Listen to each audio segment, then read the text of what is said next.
Oh, how'd that go? I don't know. I don't have the results in front of me. I just have the drafts. Sammy Watkins, Alshon Jeffrey, Jerick McKinnon was my sixth round pick. Who was Watkins on at the time? The Rams? I don't even know. These are in a spreadsheet, dude. Like Yeah, I manually entered these. it wouldn't have been the Oh Bills. my goodness. This is awesome. Who was That your was number? 2019. I got to go back further than Who that. was your first round pick? Joe Mixon. Oh, Mixon. Wow. Okay. Oh, of course, you're a big Joe Mixon guy. I love Joe Mixon. Got rules. What in the hell are these freaking Hey, good documents? afternoon, good evening. Welcome to the Stokastic.com NFL Live Before Lock. Yeah, two-game Monday action. And we got two games. We got a Thursday game. We got two Saturday games. We got a full 11 game Sunday slate, Monday Night Football. Then you've got two games on Christmas. Come on. Can't ask, can't ask for more than this. Just can't. Happy to have you guys with us. They might not be the best games, but we don't care. We got football, and that's all that matters. And these two game slates are a heck of a lot of fun. Despite my inability to do well in them, Matt, but like the dumbass I am, I'm playing them again, and I'm very excited for it. I will be up until like a rogue touchdown in the first quarter of this 8 p.m. game, and then I'll wish I didn't. But for now, I'm pretty pumped. I'm pumped too, man. I love when we get double headers. Change up in the schedule from Showdown, which you can still play if you want to. We have two Showdowns. I'm going to be playing both of them, going to be playing the two-game slate. It's a little tune-up for playoffs too, because we're going to have a lot of these short slates. Gotta get our reps in before we get to the real action. Yeah, man. I think you and I have done like four or so doubleheader Mondays this year. We had a lot of them. Yeah, it's been So, nice. yeah, it's good stuff. It's good stuff. Anyway, happy to have you guys with us. Hey, if you don't mind, take a single second here, atone for your sins, hit that thumbs up, subscribe to the channel. It's 100% free. It helps us feed that algorithm. That's all there is around here. Appreciate you guys in advance for helping us out, helping support the channel, tuning in each and every day. Goes a long way. We always see the familiar faces and some new people in chat as well, which is good stuff. Anyway, you ready to dive into this? Yeah, I got to get off these 2019, but I didn't realize how many drafts I did way back in the day in best balls. This was on MFL though, right? Yeah, my teams look so weird. Yeah, MFL had the best ball tens and such long before any of the big stuff ever came out. Yeah, man. I thought he was drafting guys like Ito Smith, Giovanni Bernard, Ted Ginn, Deshaun Hamilton, Oh, I mean, Dion. Gio Bernard was a staple last round pick for a little while there. Yeah, I mean, enough about best balls. I'm closing this out. I'm gonna come back to this maybe after the show. You're getting excited. You gonna play some playoff best ball? Of course. It's so hard. It is hard. I had a bad playoff best ball last year. I'll have you give us some strategy later on in the show. Take a minute because Underdog is our sponsor today. Get that 50% first match bonus up to 250 bucks. Link is down there, baby, in the description. If you're not on there yet, what are you doing? I mean, really, what are you doing? It's yeah, it's fantastic best ball format, daily drafts. For those of you in non-legal betting states, they have the pick'em style contest where you get up to 20x your money. But they got best ball playoffs coming up, massive prize pools. It's like elimination style, but it's not, but it is. And you have to thread the needle. The strategy there is insane, but also a ton of fun. And I actually did a tutorial on it on the Odd Shopper channel last year for how best ball playoffs work. It's crazy, but it's a good time. If you're not there yet, grab that bonus, man. They instantly inject that match into your account as well. All right, let's do it, man. I think we go, what do you think? Game by game, position by position. Where are you at? I think position by position is more helpful. I think it is too. I just ran. I don't know if I'm going to run lineups again. Are you going to run them again? I mean, I might, but you think we'll get any significant updates All in the the next? inactives are in. It was literally nothing. Right. That's what I mean. I can't imagine much is going to change in the next 51 minutes. No, I'm tweaking a few things on the back end, but I think I'll have my final run in probably 15.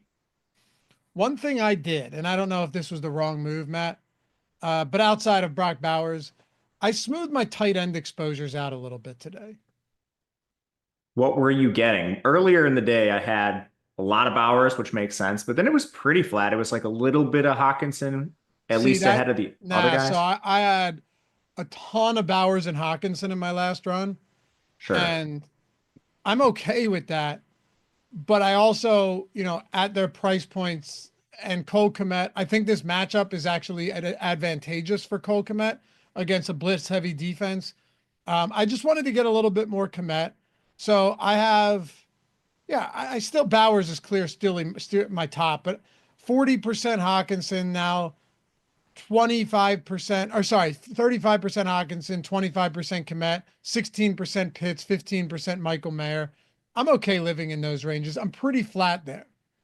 Yeah, I think that makes a lot of sense. I got 83% Bowers in the last run, Wow. which I think I'm going to trim a little bit here as well. I mean, look, he's still a fantastic play. If I got to more of him, I'd be fine with it, but that's kind of just what I'm ending up on right now. Talking about quarterbacks to kick this one off. So at the position, you have 4 players, one of them who's in a tier of his own from a pricing perspective, probably everywhere, really. Definitely from a projection standpoint, 2 more fantasy point projection than 2 points higher than anyone else in Sam Darnold. And then you have Kirk Cousins and Caleb Williams, who are in that mid 5K range, Matt. Both of them projected very similarly, like 0.7, 0.8 difference, with a little bit more going to Caleb Williams. Although if Kirk Cousins was ever going to bounce back, this is an absolutely fantastic spot. Max Crosby done for the year. Their secondary stinks. Their pass rush is neutered with Max Crosby gone. And then you have the 4,800 Desmond Ridder at home. We just got word. We knew this was going to be the case anyway, but Aiden O'Connell is inactive. So Ridder against his former team making the start. 3 very distinct tiers of quarterbacks and only 4 of them to talk about. Yeah, I hope we don't have anyone talking about revenge in this game. I'm not sure if Oh, they Ritter will. is capable of revenge. It is a good match for him on paper, though. Atlanta's Sure. defense, while slightly better than the Raiders' defense, they have one of the worst pass rushes in the NFL. Ritter should be kept semi-clean.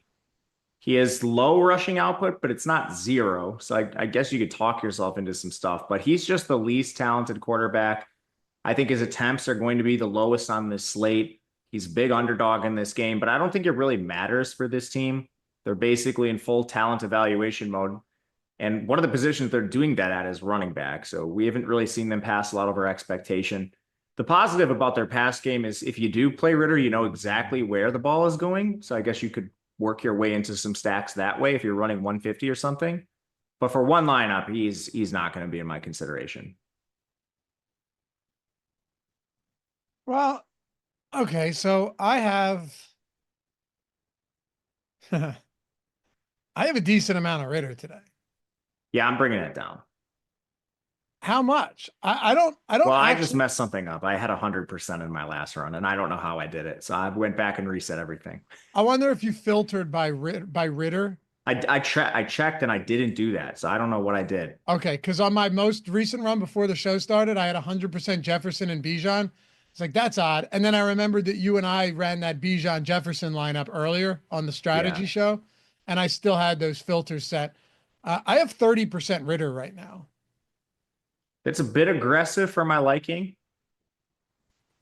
Can I tell you why I don't absolutely hate it?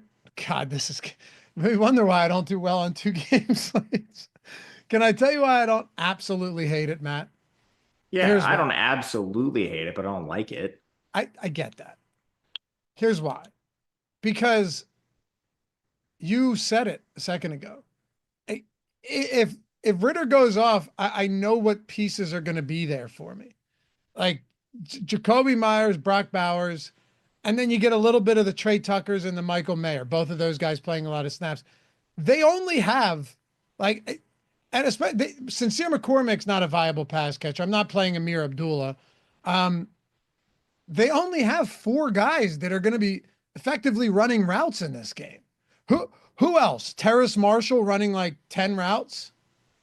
Harrison No, Bryant. man, I get it. I would rather play those guys by themselves. That's fine. Look, this isn't me saying that Desmond Ridder is good. He's not. Right? Like this guy made more boneheaded decisions. It's funny because people talk about the Kirk Cousins thing. It's like, oh yeah, the guy turns the ball over a ton. Do you remember some of the mistakes that Ritter made last year? I mean, he made so many costly mistakes each of the past 2 years down near the goal line, just inexplicably throwing the ball away at the 1 yard line to the other team, fumbling at the one into the end, out of the end zone, some bad stuff. Yeah, But man, that's what I'm saying. Now he's in a worse environment than last year. he is, no doubt. But I've been playing some Aiden O'Connell on larger slates than this. So who am I to say that Desmond Ritter isn't viable today? He's viable. He's not my preferred guy. I'm not playing more than 25%. I can guarantee you that. I'm debating bringing it lower than that, but I'm not sure where I'm going to settle. I'd probably cap him at 25, but I'd be very okay with that. I mean, I'm very biased. I think he stinks. So do I. But you make a good point in that, like, we don't have a lot of alternatives, and I wouldn't exactly call them glorious alternatives. Like Darnold being the best one, even that's like, well, okay. But he's carrying the most ownership, and he's also semi-expensive. And you wouldn't think 6.6K matters on this slate, especially when you have an 1,800 gap between him and Ritter. You're like, it's not that much. I'll find my way to it. But if you do that, you might not get Jefferson. You might not get Bijan. You might have to make a tough choice if you do play Darnold. It's actually, as the day went on, I thought about this. It's actually a little tighter than I initially thought this morning. It definitely is, because guess what? I just dropped my Desmond Ritter exposure from down to a 25% cap in the Sims. And guess what came down significantly as a result? Your ROI? No, you would think that would go up, wouldn't you? I mean, our good lineups some of them have him in there. So, I mean, I don't know. Justin Jefferson. He went down? Yeah. Yeah. That makes sense, though, because, like, right. No. I'm agreeing with you. But what I'm saying is I might just be okay with jamming studs and having Desmond Ritter stacks in there. It's like your preferred path to it.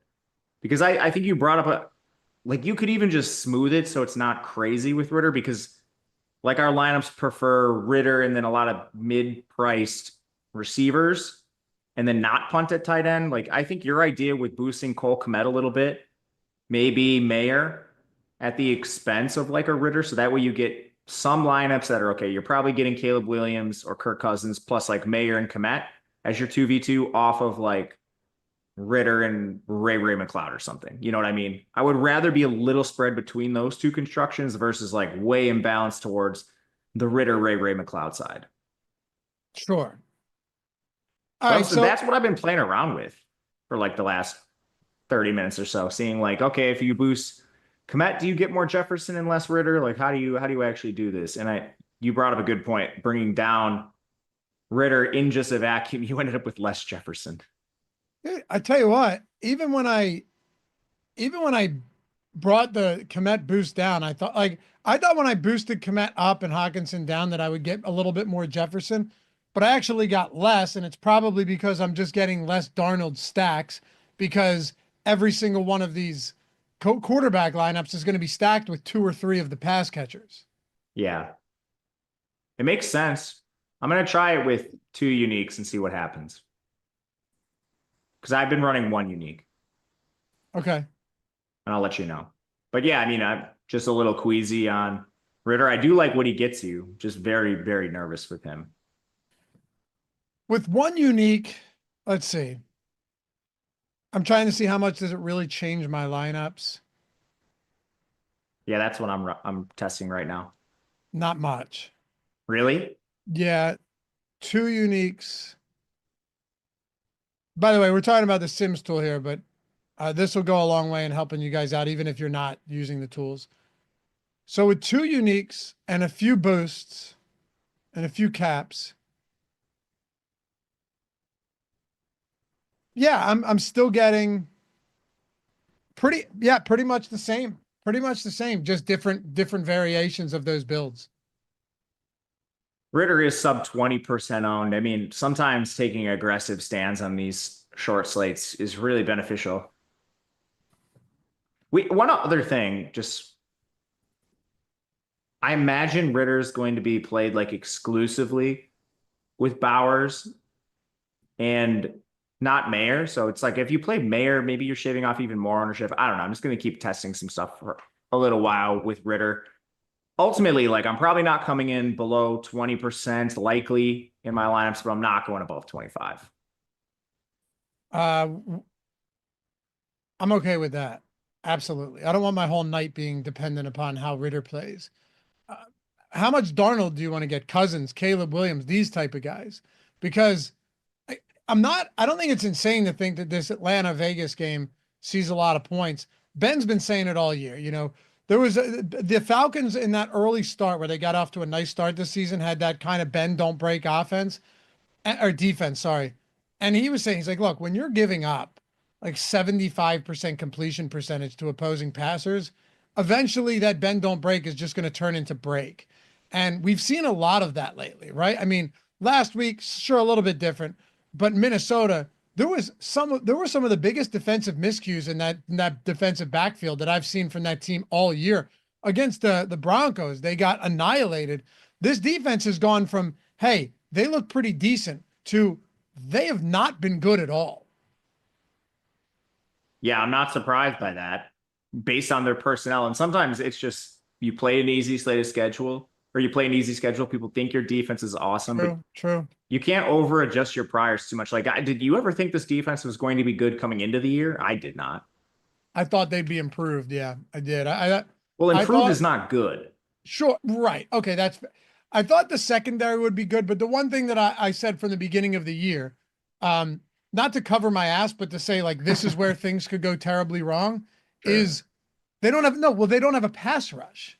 This Exactly. team gets no pressure. So eventually your secondary is just going to get worn down. Like eventually the opposing teams are just going to find holes in the defense when you can't get any pressure. You can't get any hurries, any hits on the quarterback. Eventually that is a problem. And it was a problem last year. They didn't really do anything to fix that. And it is really caught up to them this season. Yeah, I'm not surprised at all. Honestly, they're going to have to do a lot to fix this, but what it means in this game is it's probably the best matchup maybe that Ritter's ever had. I don't know, man. This is like the worst pass rush by a mile. And maybe now that Crosby's out, the Raiders will rival them, but man, two awful pass rushes. Honestly, yeah. Like I think my most on quarterback is going to be Kirk. He's mine too, but it's Kirk and Ritter are my two highest exposed right now. Ritter is going to be third for me because I'm going to cap him. Is Caleb going to be your fourth or Sam? Sam. Just because of the price, kind of those restrictions on pricing? Yeah, that hasn't really changed for me throughout the day. I think it's twofold. His ownership is above 30%, which is pretty significant on this slate. He's far more owned than the other guys, and the price adjusted projection is not all that different. I wouldn't be surprised if he's actually played a little more than that, depending on your contest, because your alternatives are so bad. With Kirk, you have the recent play, which has been awful. Honestly, same thing for Caleb, and he's been a roller coaster all season. And Ritter's just like barely an NFL talent. So depending on what you're playing, I could see Sam Darnold getting clicked a lot more. I could see that as well, for sure. And, just pairing him with guys like Addison and Jefferson that popped off last week. But Kirk, if he's got all the time in the pocket, granted, the last 4 games over that losing streak, he has 0 touchdowns and 5 interceptions with a clean pocket. So it hasn't been good. But also, if he's not getting pressured, Raiders don't blitz at one of the heaviest clips in football. He should have a decent time getting the ball out, which leads me to wide receiver. I'm going to go receiver next, and then we'll go running back just because we're talking quarterbacks here. Drake London is a guy that I'm getting a lot of tonight, Matt, and 32% target share over the last month. Has he been great? No, because Cousins has been bad. What can Drake London really do? But guys like him and Mooney today, getting a decent amount of. In my last run, this 120 max, not 120, but this 20 max contest that I'm putting lineups into right now, I have not a lot of Ray McLeod, but a lot of London and a lot of Mooney because I have a lot of Kirk Cousins. Yeah, it's the same with me. These stacks are the ones I'm interested in. Similar price to the Vegas stack, maybe just a tad more expensive depending on who you're playing. But you have the team that has the awesome team total. defense that's basically non-existent. This is the easiest matchup Kirk will have had in a month by far.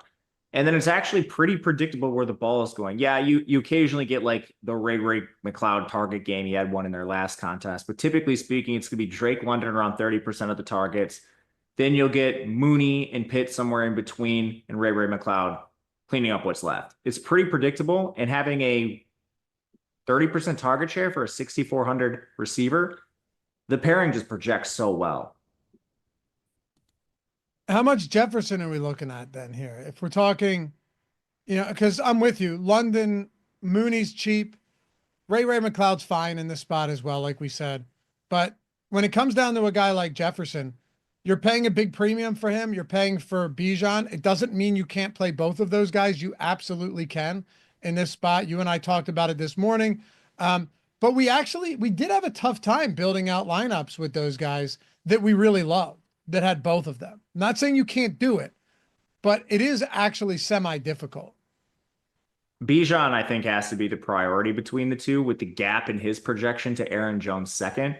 Whereas the gap for Justin Jefferson down to like the Drake London tier is not quite as severe when you factor in price. So I'm coming in with around 30% Jefferson. I do not feel great about that.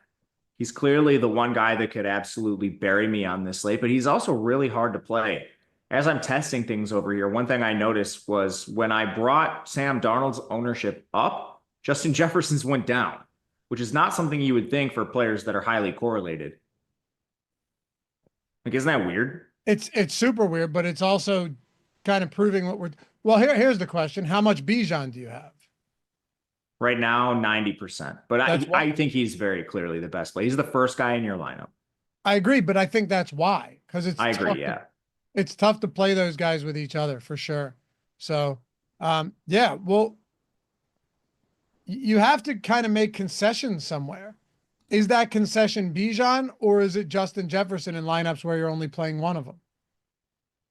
The Sims, and I agree with this, I think what the Sims are saying indirectly, just given the exposures I've gotten on this at the skill positions, are that Bijan should be your first priority because this massive gap between him and Aaron Jones. It's literally 22 fantasy points down to 16. And then second, I think it's probably Bowers over Jefferson. And that's probably just because, similar to running back, like if Bowers just hits his median projection, like you're winning the tight end position.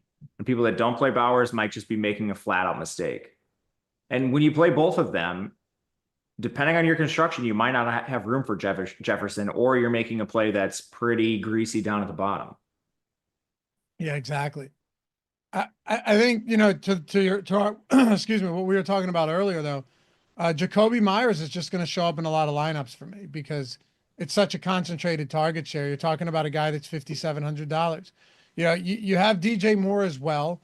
You have Darnell Mooney in that range, Jordan Addison sub 6K, Rome Odunze 5,300. A lot of these 5K guys, Keenan Allen being another one of them. There's a heap of them in that range. I land on a lot of Jacoby Myers though for one reason. Number one, I have a decent amount of Ritter and he's cheap, and I'm getting a decent amount of Bijan and Justin Jefferson. But also, you just know where the ball's going in Las Vegas.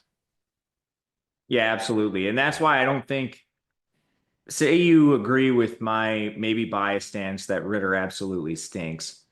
The target share is so condensed between Jacoby and Brock that I don't really think it matters. On a 2-game slate, at their prices, with this being so efficient, would you be surprised if like 70% of the targets is locked up in those two players? I almost expect it. Not at all. It has been. Yeah, it's crazy. I talked about this the other week where it was like 78% of targets on one of these games a few weeks ago were to Jacoby Myers and Brock Bowers. Like that's an insane number. It really is. No matter how bad your quarterback is, by the way.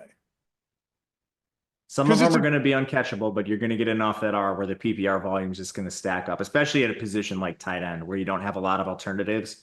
And the one maybe player that could achieve that ceiling is still limited to about 60% of the snaps, and TJ Hawkinson. Yeah, and exactly. And it's also a good matchup for this team. You got to do some weird things though on these type of slates. You have to. It's You a do. 2-game slate. It can be decided in a million different ways that you didn't see coming. I'll tell you that much.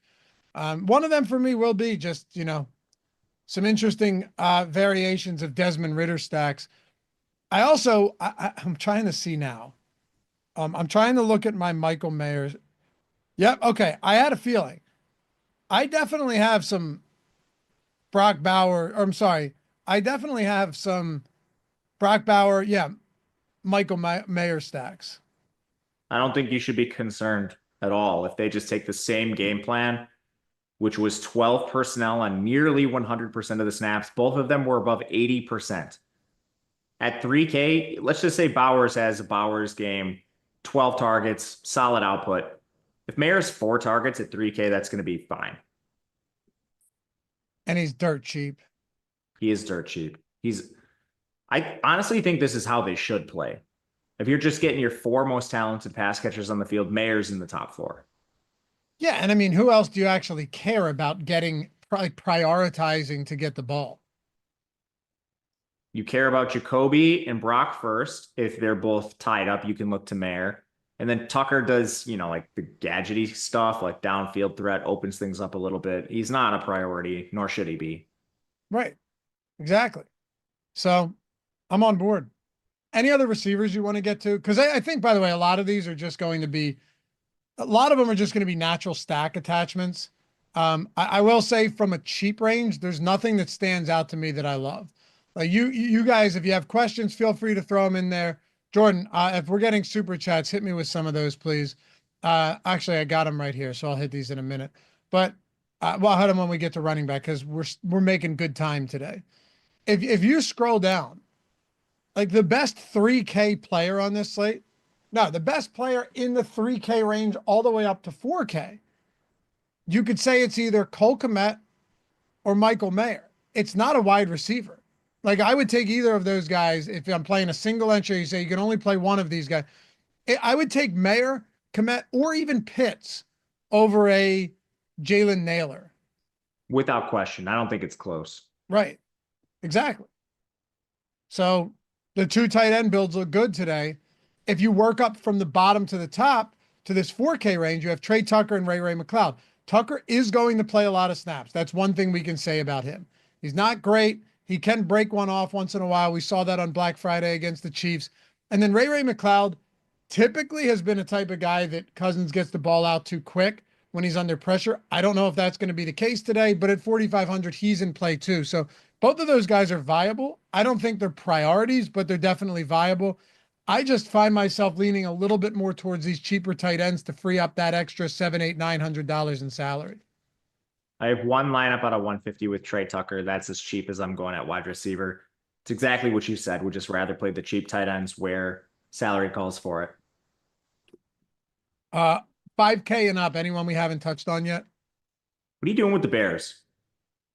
I have the most of Keenan Allen and DJ Moore right now. I know you spoke about potentially trying to, smooth things out, flatten it out between Rome Odunze and those two. Right now, that's not the case for me. I do have some Rome Odunze though.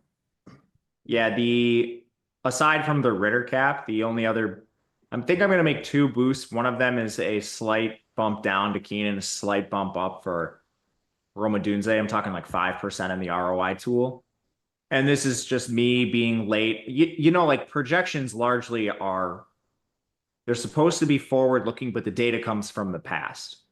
So when you have a player like Rome Odunze as a rookie, now on his second offensive coordinator, things can start slow, but we're talking about top 10 picks. So one mistake I've been guilty of repeatedly, and I'm trying to learn from my mistakes, is being low on very talented players that haven't shown their ceiling yet, like Jackson Smith and Jigba. Jordan Addison's another example of one. I've constantly been thinking back to these players probably at their floor rather than what their ceiling is. So in the context of this slate, unencumbered, when I ran the Sims, I was getting single digits Odunze, around 50% Keenan Allen. I smoothed that closer to 20% Odunze, 32.5% Keenan Allen. I left DJ Moore alone because I don't think either of these guys really rival his talent and his role when the offense is actually moving efficiently. I'm not going to argue any of that. But you're saying you're a Like little bit of projections a, are largely looking in the past more than of anything else. You're course, using past data to generate. of So if course. you like when you have an ascending player or when you hypothetically could see ascending, and there's a very real possibility it's a top 10 pick, like his targets per route, the things we're using to generate projections are going to be low. Yeah. Couldn't have said it better I myself. mean, this is what I think you should be doing if you're adjusting projections or making ROI boosts. Like, I think you need to have a reason. Aside from risk management, like if you wanted to bring down Bijan's exposure at 90% because you don't want your night to be over if he's hurt on like the first play, I get that. But if you're making like a projection change or something in the system, I think you need to have a concrete reason. This would be one of a few examples. Exactly. And this is one where you're, apply a little bit of your own thinking, playing it on the Roma Dunze potential ascension here, and a team that, doesn't really have anything to play for. They've lost 7 straight games after starting the season out 4-2. So yeah, why not try and get him the football more? I get it. I They do. also don't have vastly different target shares. Like they're all in the same No, range. Adunze's has been uncatchable, which is that is one of the volatile. problems. Yeah, I mean, Dunze, I was saying, I think he has the most uncatchable targets in the league this year. He's got a lot. The percent is very high. I was looking at it this morning. I can't remember the exact. I believe he has 48 catchable targets on 81 targets. Played the most snaps he's played since week 3 too, last time out. 91% to Moore, 92% to Adunze, 89% to Keenan Allen, 92% to Cole Kmet. Like, it's just those 4 guys. That's it. The only problem is you don't know who it's going to. But I think sometimes that can work in your favor because you're not the only one that's struggling with this decision. So if you have something you're looking at that you feel confident about, you can take a stand, or you can just play all 4 of them to some degree, and hopefully your lineup ends up with the right combination. We know Chicago is going to throw. How successful will they be is a different story. Their offensive line's putrid. Caleb's been a roller coaster, but they're going to be doing it. You know what I'd like to see? I would like to see Tyson Bagent in there and they get Colin Johnson involved. Don't laugh at me. Dude, Colin Johnson in the preseason was so nasty. He made some of the sickest grabs this I'm telling you, this guy has a season's worth of highlights from 3 preseason games this year, all from Tyson Bagent and who was the other guy? He's not there anymore. Oh, what a stud, Matt. Get DJ Moore, get Adunze out of there, throw Colin Johnson and let that boy rip. I don't even hate Colin Johnson. I don't know about that strategy. Oh no. I don't know, man. Yeah, no, I don't think it's a great idea. But Colin Johnson is a wagon, though. it would be fun. I'm telling you, go back, go look up Colin Johnson preseason highlights. Your mind will be blown. I'm telling you. I know you're not a college guy, but you should go and watch like Google Texas 2018 Texas highlights. That team had Lil Jordan Humphrey, Colin Johnson, Devin Duvernay. It's pretty sick. Were they legit good team? Were a legit good team? No, guess who their QB was? Who? Sam Ellinger. Oh, Sam Ellinger. He torpedoed the whole thing. Is he still on the Colts? I don't know. Maybe. Yeah, practice squad, perhaps. I'm going to look this up. I couldn't tell you who it is. That was a really fun Texas team. Anyway, we're not talking about Texas. Dude, who was the Colts? Who was the yeah, Colts quarterback? Who was the Colts quarterback this year that was also a wide receiver that was sick in the preseason? I don't know. He had a very basic name. Wide receiver? I thought he was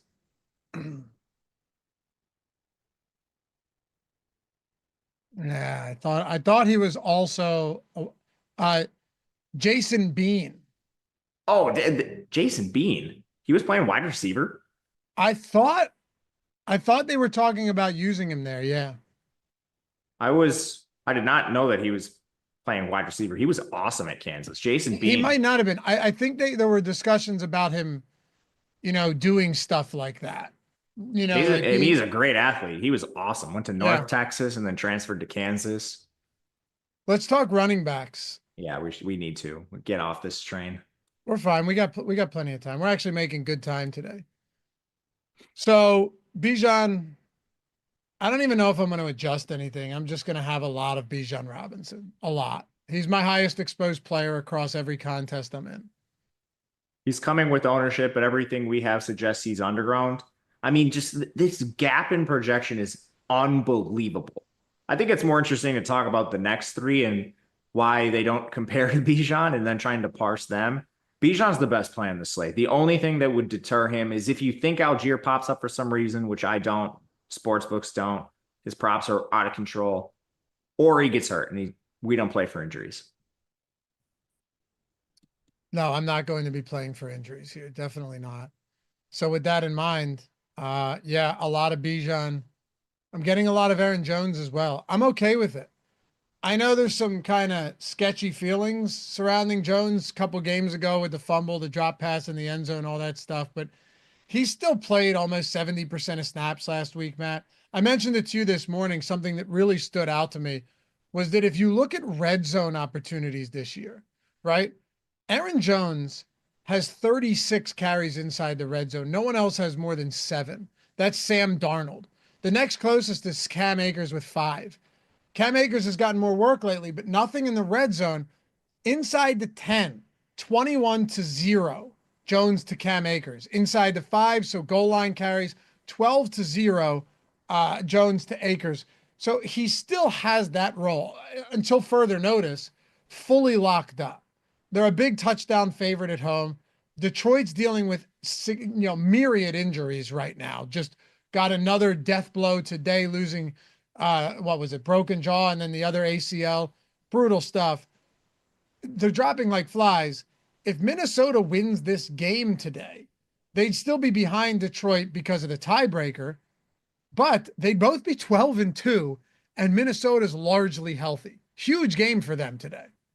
They're all going to be huge the rest of the way. Yeah. Especially with Detroit and that defense, you wouldn't be surprised to see them drop a game. I don't have the remaining schedule handy in front of me, but I mean, we're talking about guys off the street playing. Who do they have the last 3? Yeah, so they just had the Bills. That's tough. They have the Bears, Niners in San Francisco. I don't think that's a gimme game, by the way. And then they have the Vikings to close out the year. Okay, so that's going to be the game of the week. Yep. I think the Vikings have the Bills, by the way. That's going to be awesome. They have Seahawks. So obviously Vikings, Seahawks, Packers. No, Vikings, Seahawks, Packers in Minnesota, and Lions. So yeah, that's going to come down. This division is going to be electric the last 3 weeks. It's awesome. And the Packers playing great football. They're 14-point favorites, 14.5-point favorites this week. So yeah, good stuff. Anyway, all of that was just a long-winded way of saying my 2 top running backs today are very much Bijan and Aaron Jones. Those are my 2 top guys. I do have DeAndre Swift. I do have Sincere McCormick, but Bijan and Aaron Jones, I have 165% exposure combined to those guys. That's a lot. I think that's smart. With Aaron Jones, the reason why he separates is the workload should be similar to the other 2, if not better. He won't see maybe as large of a percent of the backfield work as DeAndre Swift, but the raw work should be higher for them. They're favored in this game pretty significantly. The path of least resistance against Chicago is against the defensive line. That unit is awful for the Bears. You can absolutely run on them. You mentioned the value of his touches, and this makes sense. Like Cam Akers is fine. You want to play him to spell Aaron Jones so there's no injury stuff down the stretch. But when you're in high value situations around the goal line, you're not going to be messing around with Cam Akers. You're putting in the high value running back that you signed in the offseason. I still think DeAndre Swift is ahead of Sincere McCormick. I don't have any workload concerns with him unless you truly think he's really banged up in the spot. I don't know why they would play him if that was the case. We had the same situation last week and he was over 70% of the snaps. How efficient is that going to be? I'm not sure, but I don't have the workload concerns that I have with Sincere McCormick. Sincere McCormick is not a pass catcher. Amir Abdullah is going to handle that workload without a doubt. And then you have Madison back. I don't know if Madison's going to play significantly, but even if he takes on like an Ezekiel Elliott role of late that's coming directly out of McCormick's touches, and McCormick is also a big underdog, so not playing in that pass game role does hurt him. The only thing that really works in his favor is this Raiders team is dead.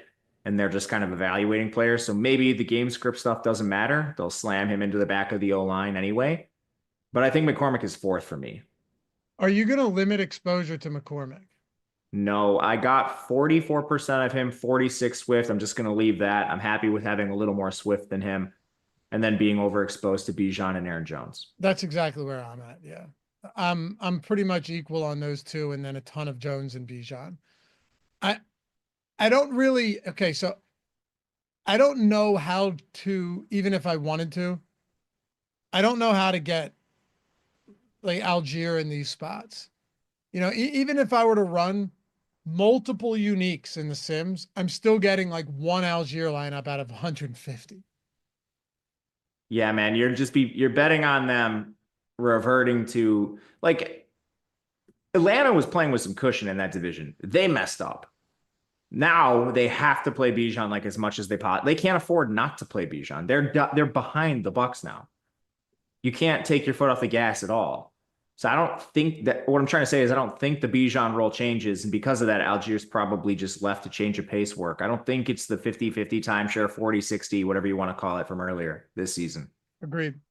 All right, let's get to some super chats. Some of these will be helpful for you guys in chat as well. One more thing, guys, if you're looking to get the Sims for free, like we're talking about the Sims, we build out the single lineups all the time, and the single lineup Sims give you instant feedback, all of that stuff. If you're looking to do it, most of you probably have lineups in by now.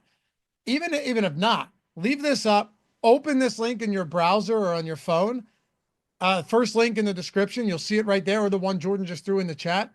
You're getting the whole month free. It's $100 value by simply signing up on with any of our sportsbook partners. All you have to do, this is it, is click claim offer on any of these books, or if you're in non-legal betting states, click claim offer on any of the pick'em sites. We talked about Underdog. How's that? Go on Underdog, get your bonus, and also get a free month if you're going to do it. Use that link. Get a free month of core, $100 value, Sims, ownership, player projections, top stack tool, boom bust tool, single lineup Sims.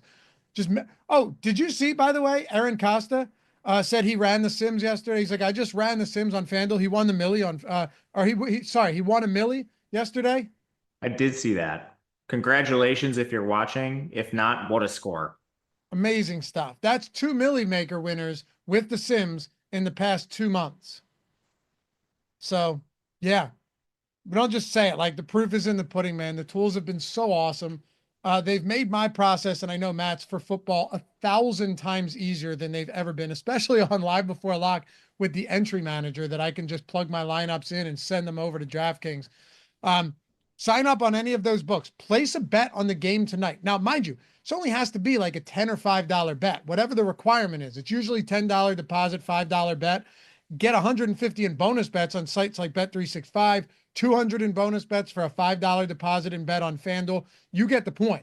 So you're already clearing everything there, getting your bonus bets, getting your match deposits. After you do that, when your first bet settles, even if it's a live in-game bet on the first drive, doesn't mean anything. Doesn't matter. Send us an email at support@stokastic.com with a screenshot of your first settled bet, end of your welcome email, and get as many months as you want free of core. Tell us what you want. Now, when I say as many months, it's just as many of these books or pick'em sites as you sign up on. Sign up on 4, deposit, make your first bet, shoot us that email. That's 4 months. Could be 2 months of NFL, run it to the end of the season, 2 months of NBA, 2 months of college football. However you want, links down there. Check it out. I'm pretty sure you will be enjoying that. You will love these tools, and you'll be getting them not only for free, but you'll be making money on it with the bonus bets and match bonuses over there on all those sites. All right, Matt, let's take some super chats here. Ramel, welcome to the team. Chris, thank you for gifting those as always. Jay said, Matt, was Ritter an elite dual quarterback in college? We'll keep this quick, but feel free to answer. Dual? Like Yeah, running? dual. Is that? No, like dual threat, like rushing and. Oh, sorry. I just misunderstood what you said. He wasn't elite. He's been modest at it. The problem is he hasn't eclipsed 40 yards in any game in his NFL career. They're not using him like that. But no, he was like a modest rusher, nothing crazy. John Prince, thank you. And thanks to all of you guys. Is it crazy to play Penix in one lineup in Showdown? Yes. Yeah. In Showdown, he said. Yes. You still think so? Okay. Yeah, I think it's crazy in any contest. Brandon, what's up, Brandon? Thank you, sir. $100 single entry on DraftKings. How much salary would you be okay leaving on the table for this slate? Almost none. Yes, I have been pretty close to maxing everything. Like as I look at this, almost all of my lineups, pretty crazy, Matt. Like the large majority of my lineups are $100 left over or 100. I'm seeing a few that are at 49,700, 49,600. I'm pretty much getting close to this. Is a lot. It might feel like Showdown because it's only 2 games, but 2 games is still vastly different than Showdown. 100%. You have nuances where you can like win a whole position if you play the right guy. So like the gap in projection between Bijan and Aaron Jones matters a lot more because you need to fill 2 running back spots. With Odunze, or excuse me, with Brock Bowers, you need to fill a tight end spot. It's not like you have access to every position for every slot in your roster. You have to actually fill the constraints. Exactly. Philly Zebo said, Sims was giving me Chargers and Hubbard. Ain't none of them in the millie, so I must be doing something wrong. Well, no. I mean, you can always make adjustments. Chuba Hubbard was a great play. It just... I think Chuba Hubbard was in the like live final millie or like 2.5 milli winner. Like you're playing large field. It's hard. Yeah, it's very hard. He was a great play. What'd you say? He was a great play. Yeah. Didn't get there. Happens all the time. I would do it again. I'll tell you that much with Chuba Hubbard. I get what you're saying, Zebo. If you're new to this, the type of tools and stuff, but he played 95% of snaps. Yeah, at 6,500 or whatever he is, you just have to eat that, you know? I mean, we have great tools like our post-contest simulator that it gives you an idea of how you played the slate, because it's hard to separate your results sometimes from your play ahead of time. We're playing top heavy tournaments. Even when you play well, there's a good chance like a bounce of a ball will keep you from a massive prize up top, even if you have a great week. So using some of that stuff helps you too. Like just, am I crazy? Am I playing poorly? Or am I just on a bad run? Because it happens to all of us. I've been on plenty of downswings. They suck. It's not fun. But if you can have some proxy to go back and look at to ensure your process is solid, we try to provide that. Absolutely. Sam Van Dam, playing all the 20 max. I have 80% Drake, 75% Bijan, 70% Swift, 70% Jacoby. I feel good. Your thoughts also, Matt, who's the wagon of the day? Yeah, Swift is a little high for my liking. I don't think it's crazy, but that's the only one that I'd look at and go, that seems a bit much. But aside from that, I'm okay with it. I agree. I think the chalk wagon of the day is Bijan. The contrarian wagon, I'll say Michael Mayer. All right, I'll go contrarian wagon, Cole Kmet. Love it. Malcolm, member for 2 months using that super chat. Yeah, if you're a member, you get free super chats, by the way. Quarterback for DraftKings and FanDuel with Bijan and Aaron. You're not going to like this answer, all of them. I mean, I have Ritter. I have a lot of Cousins. Ritter and Cousins on DraftKings are my 2 highest exposed guys. So for FanDuel, he's saying Aaron Jones and Bijan are already in the lineup? Yes. I think you have to play like Kirk Cousins or Ritter. I think FanDuel's tighter than DraftKings. On this one, I think so too. I was having a hard time on FanDuel. Yeah. No, that's just one of those spots where, plus Cousins looks pretty good today, as bad as he's been. Like if you play Bijan and Jones, I don't really think you can play Jefferson on FanDuel. Like on DraftKings, there's ways you can finesse it. I don't think it's possible on FanDuel. It's tough.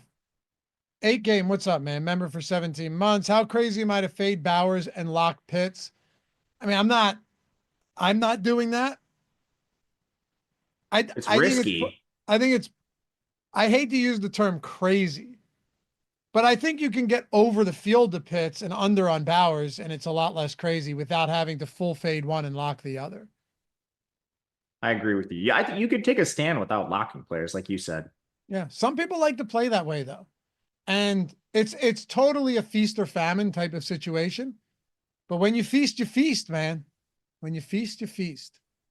We talked a lot about tight end already, which is why I didn't mind dragging this out with the super chats a little bit, Matt, and knowing that we're close to lock.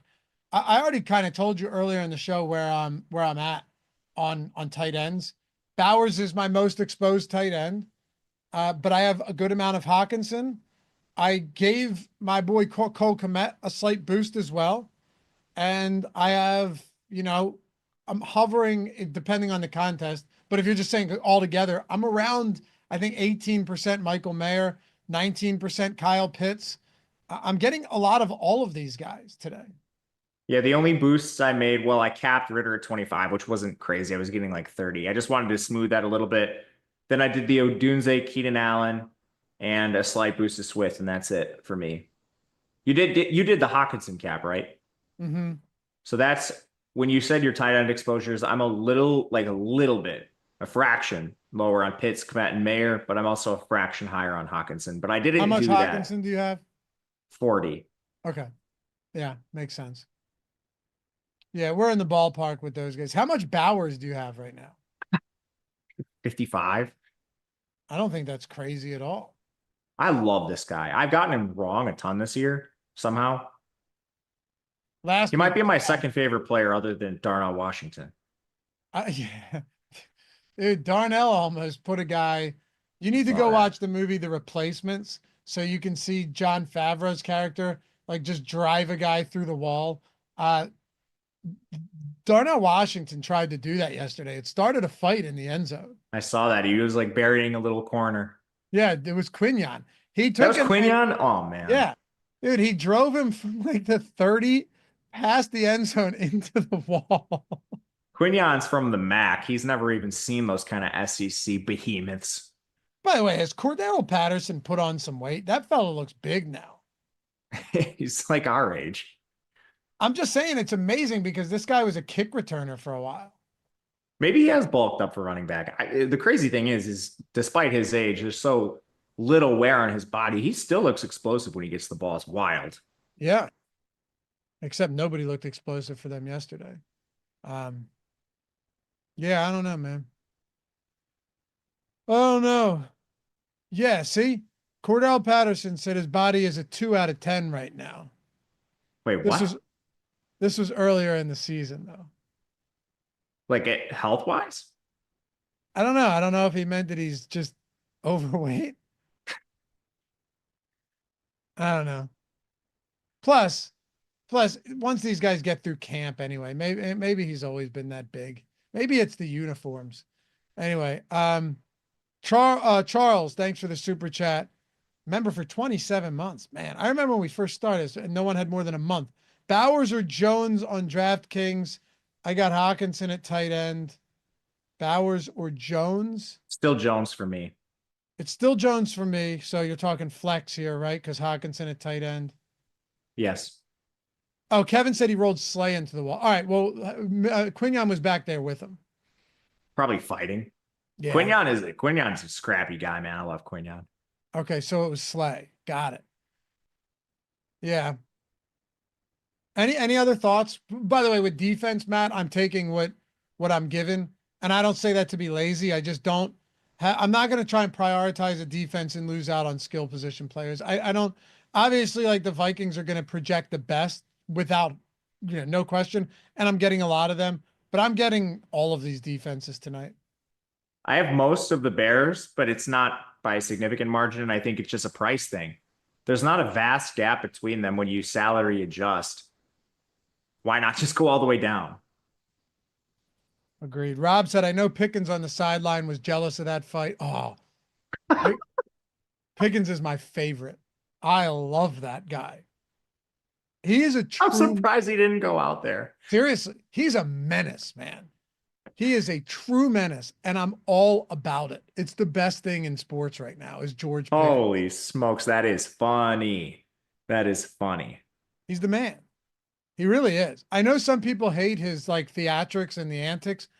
I love him. I love him. Hey, Sal Vetri, what's up, brother? Long time no see, fellas. Keep crushing it and enjoy the game. You too. Thanks, dude. Thanks, you Sal. Unfollowed me on Twitter, Sal. You should follow me back. But I appreciate you, man. Sal puts out great content, dude. He's killing it. He's killing it. Yeah, I miss the shows we used to do together here. Long time blast from the past. Anyway, appreciate you guys. Shout out to Jordan Klein, Matt Gajewski at Matt_Gajewski on the Twitters, me at Laffy_D. Appreciate you guys as always. Have a great night. Yo, let's win some. I got my first hockey game since I hurt my knee. So here we go. Should be You good. got this. 9:40 game tonight. It's gonna Wow. suck. It's gonna suck. But here we That's go. bold. Yeah, man. All right. Let's go. Have a great night, guys. We'll see you back here soon. Peace.